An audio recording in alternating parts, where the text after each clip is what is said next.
이 시간 함께 읽은 본문 말씀 가지고 새로운 시작이라는 제목하에 함께 하나님 말씀 나누도록 하겠습니다. 우선 우리 옆에 계신 분들하고 한번 이렇게 인사해 볼까요? 감사로 돌파합시다. 시작. 네, 올 한 해 계속해서 감사로 돌파하는 저와 여러분 되기를 바랍니다. 이 파랑새를 쓴 벨기에의 극작가 모리스 메테를링크가 이렇게 말했습니다. 인생은 한 권의 책과 같다. 우리는 태어나서 죽을 때까지 매일매일 그 책의 한 페이지를 쓰고 있다. 여러분 어떻게 생각하십니까? 실로 그렇죠. 우리는 모두 인생이라는 책을 계속해서 써 내려가고 있습니다. 한 줄씩 한 줄씩 한 페이지를 이루고 한 문단을 이루고, 그것이 모이고 모여서 한 권 인생이 되어져 가는 것이겠죠. 이스라엘 역사가 그러했고, 또 어제 수능 시험이 있었는데 이제 우리 수험생들 부모님들 어머님들이 많이 찬양하셨네요. 수험생들이 수능이 끝인 줄 알았겠지만, 그러나 참 인생의 진리는 여기에 있습니다. 수능은 이제 시작점이지 절대로 끝이 아니다라는 것, 그리고 거기서부터 또 새로운 시작이 펼쳐진다는 것, 우리 수험생들과 수험생들 학부모님들이 기억하셔야 할 것입니다. 성벽 재건이라고 하는 큰 사역이 고작 50여일 만에 그렇게 질질질 끌렸고, 그렇게 하고 싶어도 못 해왔었는데 느헤미야가 딱 나타나고 약 50여일 만에 확 끝나버렸어요. 그럼 여러분, 그 책이 끝입니까? 성벽이 재건되고 나면 거기서부터 다 종료예요? 그렇지 않습니다. 오히려 새로운 시작을 알리는 종소리와도 같았죠. 성벽이 재건되었습니다. 외부의 적들로부터 안전하게 자신들을 지켜줄 수 있는 강한 성벽이 세워졌습니다. 그러나 그것이 끝이 아닌 것은 140년 전 예루살렘이 무너지고 성벽이 회파되고 성전이 다 없어지는 그때에도 성벽은 존재했었거든요. 성벽이 그들을 지켜주는 최소한의 안전장치인 것은 맞지만, 성벽이 그들의 안전과 안녕을 영원히 지켜주는 최종 보호막은 아니었기 때문에 그렇습니다. 그래서 하나님은 성벽이 다 세워지고 난 뒤에 이 사실을 예루살렘에 살고 있는 이스라엘 백성들이, 그의 언약 백성들이 깨닫기를 원하셨습니다.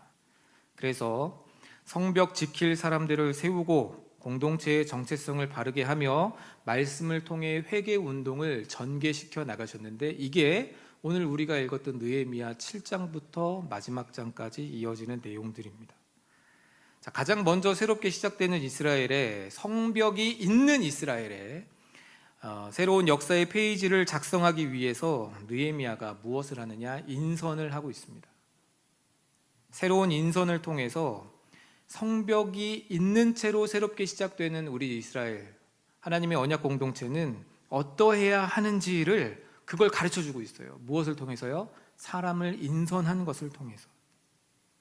오늘 본문이 이것을 알려줍니다. 문지기를 세우는 동시에 노래하는 자들, 레위 사람들을 임명합니다. 그리고 또 하나니와 하나냐 두 사람을 성안 치안의 책임자로 세웁니다. 그리고 이스라엘 백성들이 예루살렘에 살고 있는, 그 성 안에 살고 있는 사람들에게 자기 집과 맞은편을 지키게끔 하였습니다. 성과 성전, 이것을 지키는 모든 일을 다 함께 감당하도록 제도를 만든 것이죠. 그냥 이 본문을 읽으면 이게 지금 나랑 무슨 상관인가? 옛날에 이스라엘 백성들이 포로 귀환하고 나서 무너졌던 성벽을 다 재건하고 난 뒤에 그들에게 있었던 옛날 이야기로 여겨질 수 있는데, 사도 바울은 로마서 15장 4절에서 이렇게 말했습니다. 우리 같이 한번 읽어보실까요? 시작.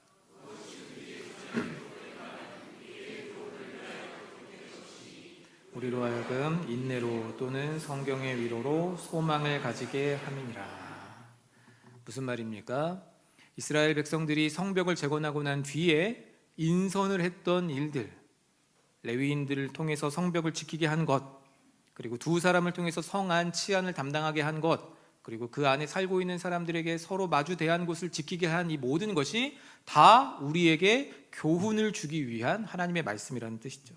자, 그러면 이 말씀 안에서 우리가 어떤 교훈을 얻을 수 있으며, 이렇게 인선한 것들이 도대체 무슨 의미를 갖는지 오늘 말씀을 통해 살펴보는 저와 여러분 될 수 있기를 간절히 바랍니다. 첫 번째 우리가 알아야 될 것은 믿음으로 지키는 성벽입니다. 믿음으로 지키는 성벽. 자, 먼저 1절 같이 읽어보실까요? 시작. 성벽이 건축됨에 문짝을 달고 문지기와 노래하는 자들과 레위 사람들을 세운 후에. 자, 느헤미야가 완성된 성벽과 성문을 지키고 책임질 사람으로 일단의 사람들을 세웠다고 합니다. 그 사람들이 누구냐? 문지기. 당연히 문지기 있어야 되겠죠. 그 다음 누구예요? 노래하는 자들. 갑자기 약간 의아해집니다. 창을 든 자들이어야 될 것 같은데, 그렇죠? 문지기와 힘센 자들이어야 될 것 같은데 노래하는 자들이래요. 그 다음에 마지막은 또 누구죠? 레위인들이랍니다. 레위인들. 성벽과 성문을 지키는 자, 즉 파수를 담당할 사람들을 문지기, 당연히 이해가 됩니다. 당연히 그렇게 해야 되겠죠. 노래하는 자들, 적들이 나타나면 적들이 나타났어요 막 이렇게 노래를 하면서 알려야 되나? 이 정도까지는 이해해 줄 수 있겠어요. 그런데 여러분, 레위 사람들은 또 무슨 일로 등장합니까? 레위 사람들이 뭐 하는 사람들이에요? 노래하는 자들은 우리로 치면 성가대예요. 성전에서 노래하는 사람들이에요. 찬양팀 같은 사람들입니다. 레위인들은요, 전투병력이 아니에요. 이 사람들은 싸움에 나가는 사람들이 아닙니다. 그들은 대대로 하나님께서 성전에서 하나님을 섬기며 제사를 섬기라고 선택하신 사람들이에요. 근데 사실은요, 문지기, 노래하는 자들, 레위인 전부 다 누구냐면 레위 지파예요. 나중에 이 7장과 에스라 2장에 가서 보시면 이 사람들이 다 레위 지파 사람들이라는 것을 알 수 있어요. 인구 계수에 다 레위 지파로 들어가거든요. 그러니까 이 사람들은 원래 뭐 하는 사람들이었다는 말이냐? 성전에서 섬기는 사람들, 성전에서 노래하던 사람들, 성전 문을 지키던 사람들을 지금 뭐 하라고 세운 거죠? 성벽을 지키라고, 성벽 문을 지키라고 지금 느헤미야가 가져다가 세운 것입니다. 대체 왜 느헤미야는 성전을 지키고 돌보는 레위인들에게 성벽 방비와 경비를 맡긴 것일까요? 4절에 보면 이렇게 기록되어 있습니다. 그 성읍은 광대하고 그 주민은 적으며 가옥은 미처 건축하지 못하였음이니라. 땅덩어리가 너무 넓은데 사람은 적으니까 어쩔 수 없이 성전을 지키는 사람들이 성벽까지 함께 지키라고 그렇게 했는가 보다, 궁여지책으로 그렇게 했나 보다, 이렇게 생각할 수 있어요. 그러나 여러분, 여기에서 그치지 않습니다. 느헤미야와 또 이스라엘 공동체는 지금 이 인선을 통해 어떤 마음으로 예루살렘을 지켜나가고 어떤 마음으로 공동체를 이끌어 나갈 것인지 새로운 페이지를 쓰는 이때에 상징적으로 이 레위 사람들을 성벽 지키는 자로 세워놓은 거예요. 느헤미야는 성전을 지키는 자들에게 성벽 지키는 일을 맡김으로써 사실상 성전의 범위를, 영역을 확장시켜 놓은 것입니다. 어디로고요? 어디까지요? 예루살렘 성벽까지가 전부 다 성전이다, 이렇게 지금 알려주고 있는 거예요. 이건 매우 진일보한 생각입니다. 성전의 범위를 성벽까지로 확장하여서 레위인들에게 다 맡김으로써 성전에서의 섬김과 성벽에서의 섬김이 같은 일이라고 알려주고 있는 것입니다. 너희가 성전에서 섬기던 것처럼 성벽에서도 섬기면 너희들의 그 헌신과 수고가 성전 안에만 머무르는 것이 아니라 성벽에까지 확장되어지면 그것이 바로 우리 공동체가 나아가야 할 방향이고 우리가 진정으로 하나님 앞에 바로 서는 길이다 라고 지금 느헤미야가 모든 것의 개혁의 첫 번째 시도로서 그것을 보여주고 있는 거예요. 그는 지금 이렇게 말하는 것과 같습니다. 성전 안에서만 하나님의 백성으로 사는 것에 만족하지 말라. 우리 선조들은 성벽이 없어서 멸망당했는가? 솔로몬 성전이 뭐가 부족해서 하나님이 버리셨는가? 아니다. 성전 마당만 밟고 가는 예배자들, 성전 안에서만 하나님의 백성으로 살다가 일상의 삶으로 나아와서는 전혀 하나님과 상관없이 살았던 그 위선적인 삶 때문에 하나님이 우리를 치셨고 버리셨고 벌하셨던 것이다.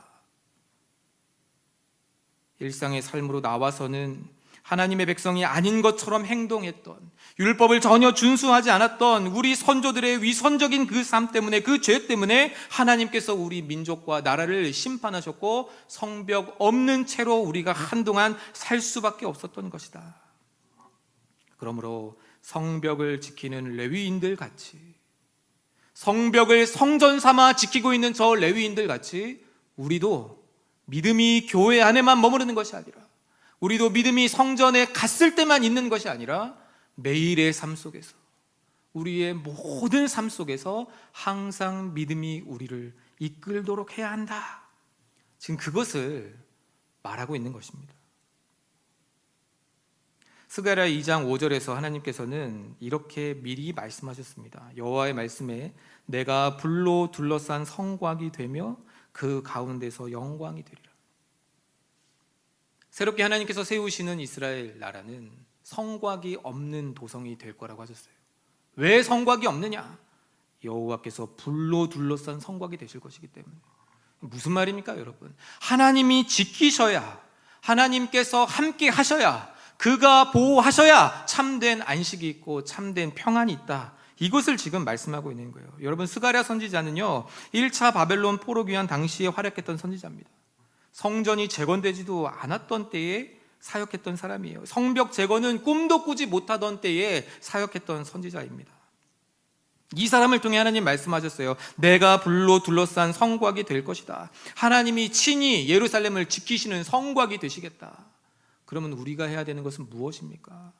이스라엘 공동체가 해야 되는 것은 무엇입니까? 하나님이 지키신다는 것을 믿는 믿음으로 살아가야 한다.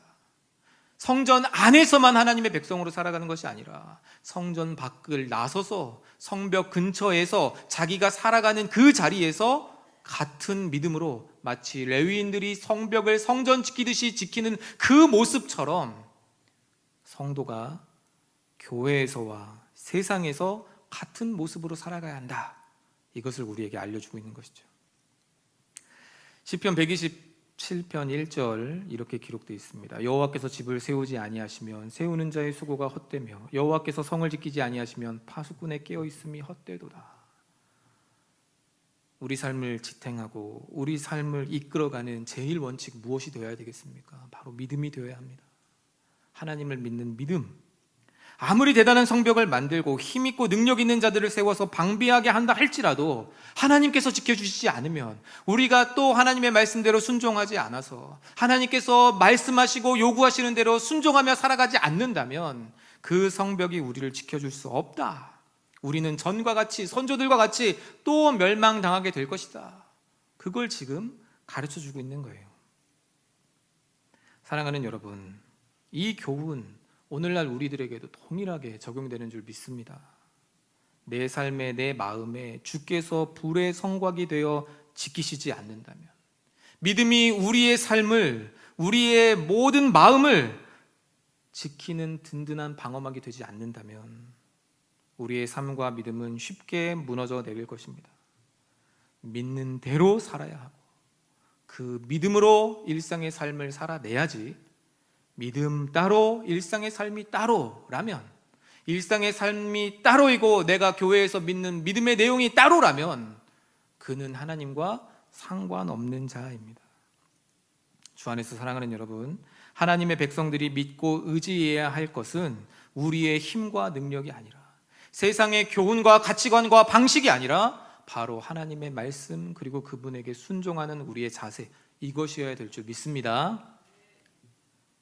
그럴 때 하나님께서 불의 성곽이 되셔서 우리를 지키실 줄 믿습니다. 이런 의도를 가지고 느헤미야는 레위인들을 성벽 지키는 자들, 성문 사수하는 자들로 세운 것입니다. 자, 두 번째, 느헤미야가 이스라엘 백성들에게 보여주고자 했던 비전은 바로 무엇이냐? 하나님 경외로 관리하는 성벽입니다. 레위인들을 통해서 성벽을 방비하게 한 느헤미야는 2절에 책임자 두 사람을 세우는데요, 우리 같이 2절을 읽어보시겠습니다. 시작. 내 아우르 하나님과 영문의 관원 하나냐가 함께 예루살렘을 다스리게 하였는데, 하나냐는 충성스러운 사람이요 하나님을 경외함이 무리 중에서 뛰어난 자라. 자, 하나니는 누구냐면 느헤미야 1장에 나오는 예루살렘의 소식을 느헤미야에게 전해 주었던 느헤미야의 아우입니다. 동생이에요. 2절에서도 그냥 더 설명할 것도 없이 내 아우 하나니, 이거 끝이에요. 그 다음에 하나냐라고 하는 사람이 나오는데 이 사람에 대한 소개는 조금 길죠. 가장 먼저 느헤미야는 하나냐에 대해서 그가 영문의 관원이다 이렇게 설명을 하고 있습니다. 영문은요, 이 성전의 북쪽 문 혹은 망대, 요새 이것을 뜻합니다. 그러니까 영문의 관원은 어떤 사람이냐? 성전을 보호하는 책임을 맡은 총책임자예요. 성전을 보호하는 총책임자가 바로 영문의 관원이다 이렇게 말할 수 있습니다. 게다가 하나냐에 대해서 충성스러운 사람이라고 소개합니다. 이 충성스러운에 해당하는 히브리어가 에메트인데 진리, 신실, 성실의 뜻으로 신뢰성, 정직성 등을 뜻하는 단어입니다. 그러니까 이 사람은 하나님의 성전 지키는 일에 있어서 성실함과 정직함으로 크게 신뢰받는 사람이었다 이렇게 이야기를 하고 있는 거예요. 게다가 여기서 끝나지 않아요. 그러니까 성전을 아주 성실하게 신실하게 지킨 사람이다 에서 더 나아가서 뭐라고까지 이야기를 하느냐? 그가 하나님을 경외함이 무리 중에서 뛰어난 자였다 이렇게 얘기해요. 이 구문을 원어로 직역을 하면 이런 뜻입니다. 그는 많은 사람보다 하나님을 경외했다. 그는 많은 사람보다 하나님을 경외했다. 다른 많은 사람들보다 하나님을 가장 경외하는 사람이었다. 하나냐에게 맡겨진 일에 충실하였을 뿐만 아니라 하나냐가 맡겨진 일에 충실하였을 뿐만 아니라 여호와의 율법을 충실히 지켰고 경건의 실천에 있어서 남과 비교되지 않을 정도로 아주 충성스러운 사람이었다는 것. 타의 추종을 부러워하는 그런 사람, 그런 신앙의 사람이었다는 것을 지금 느헤미야가 설명해 주고 있는 것입니다. 느헤미야는 이렇게 하나님 앞에서 충성되고 사람들 앞에서 여호와를 경외함이 특별한 자를 전체 예루살렘을 관리하는 지도자로 세웠습니다. 여러분, 이 사실이 우리에게 주는 교훈이 무엇일까요? 너무나 명확합니다. 예루살렘 성벽이 재건되긴 했지만 여전히 외부의 적은 남아 있습니다. 계속해서 이 예루살렘 성 안에 있는 이스라엘 백성들에게 침투해 들어오려고 하는 외적들이 있어요. 도비야 같은 사람이죠. 끊임없이 시도합니다. 심지어 나중에 가서 보면 느헤미야가 잠깐 자리를 비워서 바벨론 다녀오는 그때에 성전 안에 자기 방을 만들어요. 도비야가 자격도 없는데. 그럴 정도로 끊임없이 이스라엘 공동체 가운데 들어와서 자기 영향력을 행사하려는 사람이 있고 그들을 무너뜨리려고 하는 악적들이 남아있다는 거예요. 이럴 때에 정치를 잘하는 사람이 아니라, 이럴 때에 경계를 잘 서는 사람이 아니라, 이럴 때에 힘이 뛰어난 사람이 아니라, 대단한 지휘관이 아니라 여호와를 경외함이 다른 많은 사람보다 뛰어난, 자기에게 맡겨진 그 일을 하나님 앞에서 성실하게 신실하게 감당했던 그 사람을 예루살렘 방비의 총책임자로 느헤미야는 세우고 있는 거예요. 왜 그렇습니까? 믿음과 경건이 삶으로 체화된 하나냐야말로 이스라엘 백성들이, 이스라엘 공동체가 앞으로 어떻게 나아가느냐를 참으로 보여줄 수 있는 시금석 같은 사람이었기 때문에 그렇습니다. 이스라엘 공동체의 존망이 어디에 달려 있느냐? 바로 하나냐처럼 사느냐 못 사느냐, 여기에 달려 있다는 것을 지금 느헤미야가 보여주고 있는 거죠. 이런 사람이야말로 존귀하게 여김받고, 이런 사람이야말로 존중받는 공동체, 이런 사람이어야 한다. 우리 모두가 이런 사람이어야 한다. 우리 모두가 신실한 사람이어야 하고, 우리 모두가 하나님을 경외함에 있어서 타의 추종을 불허하는 사람이어야 한다. 지금 그렇게 비전을 선포하듯이 이 사람을 세운 거예요. 여러분, 이게 바로 성경이 우리에게 끊임없이 알려주는 지혜입니다. 잠언 14장 27절 말합니다. 여호와를 경외하는 것은 생명의 셈이니 사망의 그물에서 벗어나게 하느니라. 잠언 19장 23절도 이렇게 말합니다. 여호와를 경외하는 것은 사람으로 생명에 이르게 하는 것이라. 경외하는 자는 족하게 지내고 재앙을 당하지 아니하느니라. 시편 34편 9절에서는 또한 이렇게 말합니다. 너희 성도들아 여호와를 경외하라. 그를 경외하는 자에게는 부족함이 없도다. 여러분 믿으십니까? 하나님은 여호와를 경외하며 그분을 두려워하고 동시에 공경하는 자에게 부족함이 없게 채우시는 분이십니다. 그런 사람을 지키신답니다. 이것을 약속으로 주시는 거예요. 오늘 이 밤에 여러분 이 약속의 말씀을 마음에 품고 돌아가는 저와 여러분 될 수 있길 간절히 바랍니다. 여호와를 경외하는 것. 느헤미야는 여호와를 경외하는 것이 모든 무리보다 뛰어난 이에게 성의 안전과 치안을 관리하게 합니다. 이건 역시 우리가 본문의 말씀을 통해 얻어야 되는 영적인 교훈의 한 측면이죠. 사랑하는 여러분, 여러분의 삶이 어떤 것으로 관리되고 계십니까? 여러분은 무엇으로 인해 삶이 이렇게 갔다가 저렇게 갔다가 하고 계십니까? 여호와 하나님을 경외하는 것, 그것이 여러분의 삶을 관리하게 하십시오. 그럼 경외하는 것의 반대가 무엇일까요? 하나님을 경외하는 것의 반대편에 서 있는 자들이 하는 행동이 무엇일까요? 그것은 바로 외식입니다. 외식. 그들은 하나님께 보이는 것을 신경 쓰는 것이 아니라 사람에게 어떻게 보이는가를 신경 쓰며 살아갑니다. 그렇기 때문에 그들에게는 경건한 모양이 있어요. 사람들이 나를 어떻게 볼까를 생각하니까 경건하게 기도하고, 사람들이 나를 어떻게 생각할까를 생각하니까 경건한 행동들을 일삼아요.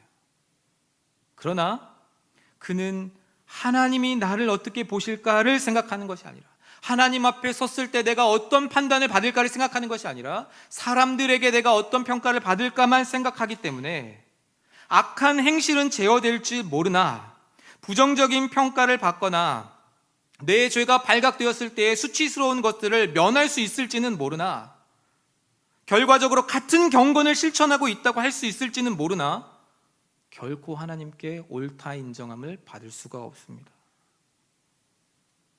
하나님을 경외하는 자는 하나님 앞에서 살아가는 자입니다. 아무도 보는 이 없을 때, 그때도 여전히 하나님 앞에 서 있는 사람이 바로 하나님을 경외하는 사람입니다. 그러나 사람의 시선을 두려워하고 사람의 평가에 귀 기울이고 사람들에게 어떻게 내가 인정함을 받고 있는가, 여기에 몰두되어 있는 사람은 하나님은 늘 뒷전이고 하나님을 두려워함도 없고 하나님을 공경하는 것도 없이 그저 사람들만을 보며 살아가는 것이죠. 저와 여러분이 모두 하나님을 경외함으로 우리의 마음과 언행을 관리한다면, 우리 삶의 모든 선택과 결정을 하나님 경외함으로 관리하게 한다면 우리 삶의 성벽은, 우리 인생의 성벽은 결코 무너지지 않을 줄 믿습니다. 세 번째로 우리가 기억해야 하는 것은 바로 동역으로 서로를 보호하는 성벽입니다. 마지막으로 3절에서 느헤미야는 책임을 맡은 하나니와 하나냐에게 지침을 주는데요. 조금 길지만 같이 한번 읽어보시겠습니다. 시작. 내가 그들에게 이르기를 해가 높이 뜨기 전에는 예루살렘 성문을 열지 말고 아직 파수할 때에 곧 문을 닫고 빗장을 지르며 또 예루살렘 주민이 각각 자기가 지키는 곳에서 파수하되 자기 집 맞은편을 지키게 하라 하였노니. 간단하게 말하면 성문 언제 열고 닫아야 될지 이런 것들 얘기하는 거죠. 아침에 해가 완전히 다 뜨고 나면, 새벽에 어스름하게 떠 있는 그런 상태에서 문 열지 말고 완전 해가 다 뜨면 그때 열어라, 이 말입니다. 그리고 완전히 어두워지기 전에, 어둠이 시작되거들랑 그때 문을 닫고 잠거라, 이런 얘기를 해요. 무슨 말입니까 여러분? 성벽이 있다고 해서 자만하지 말고, 성벽이 있다고 해서 안심하지 말고 방비에 늘 소홀함이 없게 하라, 너무나 당연한 지시이죠.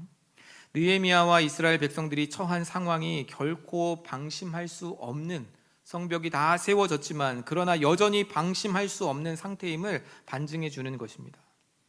여러분, 우리가 신앙생활 이렇게 해야 할 줄 믿습니다. 이와 같은 마음의 자세를 항상 견지해야 될 줄 믿습니다.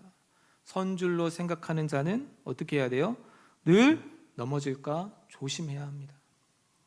이제 성벽 있으니까, 이 안에서 지키는 사람들도 이렇게 있으니까, 이제 우리도 무기 들고 있으니까, 이제 저 도비아와 산발랏과 이 사람들이 더 이상 우리를 침범해 들어오지 못하겠지, 우리한테 감히 까불지 못하겠지, 그러는 순간에 쳐들어오는 거예요. 그렇게 방심하는 순간에, 그렇게 안전하다고 여기는 그 순간에 적들은 쳐들어오는 것입니다.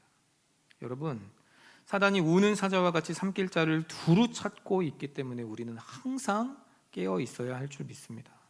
그가 때로는 자신을 광명한 천사로 가장하여 우리를 속이려고 하기 때문에 우리는 항상 깨어 있어야 할 줄 믿습니다. 이에 대해 우리 주님께서 말씀하시기를 거짓 그리스도들과 거짓 선지자들이 일어나 큰 표적과 기사를 보여 할 수만 있으면 택하신 자들도 미혹하리라고 하셨기 때문에 우리는 항상 깨어 있어야 할 줄 믿습니다. 신앙생활의 가장 큰 적은 여러분 무엇일까요? 사람들은 사단이 우리에게 가장 큰 적이라고 생각합니다. 여러분, 그는 무서운 적이지만 큰 적이 아닙니다. 우리에게 있어서 가장 큰 적은 무엇이냐? 방심하는 것입니다. 느슨하게 생각하는 것입니다. 대충 대강 생각하는 것입니다. 이 정도 기도했으면 됐지, 이 정도 헌신했으면 됐지, 이 정도 배웠으면 됐지라고 생각하는 바로 그것이 우리에게 있어서 가장 무서운 적이고 가장 큰 적입니다. 그렇게 생각할 때에 우리는 뒤로 밀러나 후퇴하는 자들이 될 것이고, 그렇게 생각할 때 우리는 사단의 밥이 되기 때문에 그렇습니다. 우리의 교만하고 어리석은 마음이야말로 우리의 가장 큰 적입니다. 그럼 어떻게 하면 될까요? 느헤미야가 한 가지를 주문하죠. 예루살렘 주민들이 지정된 초소와 자기 집 가장 가까운 성벽에서 보초를 서라고 합니다. 나를 지키는 것에서 그 범위를 확장시켜서 우리를 지키는 것으로, 서로를 지키는 것으로 범위와 한계를 확대하라, 이렇게 말하고 있습니다. 서로가 함께 동역하여 예루살렘을 지키고 공동체를 함께 손을 맞잡고 지켜 나아가라, 이걸 지금 주문하고 있는 거예요. 여러분, 이게 바로 성경이 우리에게 알려주는 신앙생활의 실제적인 방법입니다. 아무리 역사상 뛰어난 위인도 결코 혼자 서 있었던 법이 없습니다. 아무리 대단한 사람도 결코 혼자서 하나님과 단독으로 교제한 사람이 없습니다. 전부 다 어떻게 했습니까, 여러분? 교회 공동체 안에서 하나님을 아버지로 모신 자는 교회를 어머니로 생각하며 섬겨야 합니다. 그게 바로 우리들이 신앙생활하는 신앙생활의 방식이에요. 이 안에서 함께 공동체를 이루고, 이 안에서 함께 서로 동역하고, 이 안에서 우리가 함께 뜻을 모으는 것, 이게 바로 신앙생활의 방식이라는 거죠. 사도 바울은 데살로니가 교회에게 말하기를 그러므로 피차 권면하고 서로 덕을 세우기를 너희가 하는 것 같이 하라, 이렇게 얘기해요. 너희가 지금 하는 것처럼 피차 권면하고 서로 덕을 세워라. 또한 히브리서 기자는 3장 13절에서 오직 오늘이라 일컫는 동안에 매일 피차 권면하여, 피차 서로 간에 권면하는 것을 매일 하래요. 매일. 너희 중에 누구든지 죄의 유혹으로 완고하게 되지 않도록. 매일매일 피차 서로 권면함으로 누구든지 죄의 유혹으로 인하여 완고하게 되지 않게 만들려고 합니다. 한 공동체가 죄의 유혹에 걸려 넘어지지 않게 서로를 돌아보라. 내 집만 보는 것이 아니라 내 집 맞은편도 봄으로써 상대방과 함께 우리를 지키도록 하라. 이게 바로 선줄로 생각하는 자가 넘어지지 않도록 하는 방식입니다. 진정한 경건은 나 홀로 있을 때 세워집니다. 혼자서 아무도 보는 사람 없을 때에 진짜 경건한 사람인가 경건하지 않은 사람인가가 판명 나는 거예요. 그런데 덕은요, 진정한 경건이 덕이 되려면 그때는 내가 타인을 위해 헌신해야 합니다. 경건이 덕이 되게 하는 방식은 내가 다른 사람을 위해서 헌신하고 자발적으로 수고하는 것, 이것을 통하여 덕이 세워지는 거예요. 나 자신만 생각하는 것이 아니라 서로를 돌아볼 때 경건의 삶은 나에게만 유익되는 것이 아니라 모두에게 유익이 되는 덕이 됩니다. 그래서 사도 바울과 예루살렘의 유력한 자들은 서로 가난한 자들을 돌보는 일에 협력하기로 하고 서로가 가진 힘을 하나로 모으기로 한 것이죠. 그래서 사랑하는 여러분, 내게 주어진 일에 최선을 다하되 그 일들이 서로 모여서 서로를 보호하고 하나 되게 하시기를 바랍니다. 여러분은 서로 동역자예요. 여러분 가만히 한번 생각해 보세요. 오늘 집에 가셔서 불 끄고 주무시기 전에 가만히 한번 생각해 보세요. 전 세계에 나라가 몇 개가 있나? 어젯밤에 저희 큰아들이 제 옆에 누워서 아빠, 오스트레일리아는 세계에서 가장 작은 대륙이야. 그렇지. 이 얘기를 나한테 왜 했나? 가장 작은 대륙이래요. 그러다 또 벌떡 일어나더니 아빠, 오세아니아에는 호주도 있고 파푸아 뉴기니도 있고 뉴질랜드가 있대. 제가 생각했어요. 얘가 오세아니아에 선교사로 나가려고 그러나? 왜 이런 얘기를 하지? 혼자 이렇게 생각을 하다가 그렇지. 그랬더니 겨울방학에 호주 뉴질랜드 가면 좋겠다. 난 얘가 무슨 소리를 하나? 제가 그 생각을 했어요. 그러다가 얘는 혼자 그렇게 이야기하고 콜 자는데 제가 가만히 생각하는데 그렇지. 만약에 내가 호주 내륙에 태어났으면 얼마나 외롭게 살았을까? 막 그런 생각을 했어요. 그러다가 뉴질랜드에서 태어났으면 참 목가적으로 살았겠지.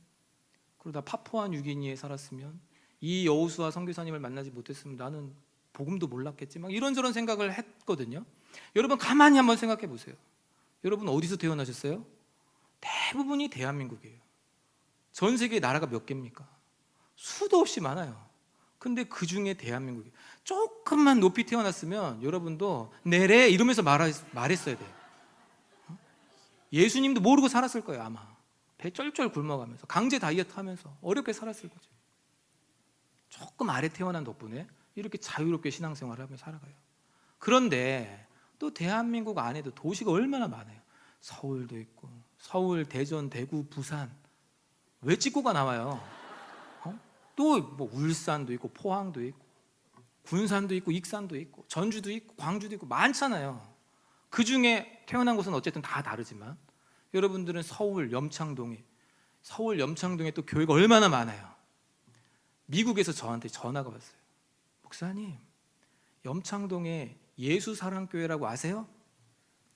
저는 몰랐어요. 예수사랑교회가 있다는 걸. 무슨 일이세요? 그랬더니 예수사랑교회 담임 목사 구하는데 목사님 염창동에 있다며 그거 좀 알아? 제가 어떻게 알아요? 염창중앙교회도 잘 모르는데. 염창동에 예수사랑교회가 있다고 저한테 물어봐요. 여러분 예수사랑교회도 있대요. 무슨 생명교회도 있고요, 아름다운 교회도 있고 수도 없이 교회들 많아요. 그런데 그 중에 여러분들 그 많은 나라, 그 많은 도시, 그 많은 동네, 그 많은 교회 중에 염창중앙교회에 모여 계세요. 참 운이 좋다, 그렇죠? 아멘. 참 운이 좋죠. 어쩌다 보니까 얼마 안 있으면 이제 예쁜 카페도 생기고 로비도 좋고, 그죠? 앞에 대리석 탁 깔아놓고 LED 등 들어오니까 얼마나 예쁜지. 우리 교회 아닌가 막 이런 생각이 들 정도로 너무 좋잖아요, 그죠? 운이 좋죠. 고개를 왜 끄덕이세요? 이게 다 하나님의 계획과 뜻인 줄 믿습니다. 왜요? 함께 공동체를 이루어가라고, 함께 동역자로 서라고, 함께 피차 서로 매일 권면하며 죄로 인해 완고해지지 말라고 하나님이 여러분 서로를 붙여주신 거예요. 아멘이 안 나오니까 다시 해야 되겠네. 하나님께서 여러분들을 염창중앙교회라고 하는 이 공동체에 함께 모이게 하신 줄 믿습니다. 그럼 여러분 어떻게 해야 돼요? 내 뜻은 아니지만 어쨌든 하나님이 그렇게 하라고 하셨으니까 감사함으로 받으셔야죠. 함께 서로를 위해서 수고하셔야죠. 동역하셔야죠. 오늘 뭐 아멘 집에 두고 오셨어요? 그렇게 하실 줄 믿습니다. 그게 느헤미야가 우리에게 알려주는 믿음의 공동체가 나아가야 하는 방향인 것이죠. 말씀의 결론을 맺도록 하겠습니다. 곤충학자 파브르가 날벌레들의 생태를 주의 깊게 관찰하면서 한 가지 사실을 알게 되었대요. 이 날벌레가요, 앞에 날아가고 있는 이 한 녀석이 이렇게 돌기 시작하면 뒤따르고 있는 모든 날벌레들이 그놈을 따라서 그냥 무턱대고 돌기 시작한대요. 빙빙빙빙빙빙. 게다가 이렇게 빙빙빙 돌고 있는 날벌레들은 눈앞에 먹을 것을 주어도 거들떠보지 않고 앞에 날벌레가 빙빙빙 도니까 뒤에 있는 녀석들도 그냥 빙빙빙 돈대요. 그러다가 7일 동안 빙빙빙 돌기만 하다가 결국은 다 어떻게 되느냐? 굶어 죽더라는 거예요. 날벌레만 그러한가? 통계학자들이 많은 사람들이 어떻게 살아가는가를 한번 살펴봤습니다.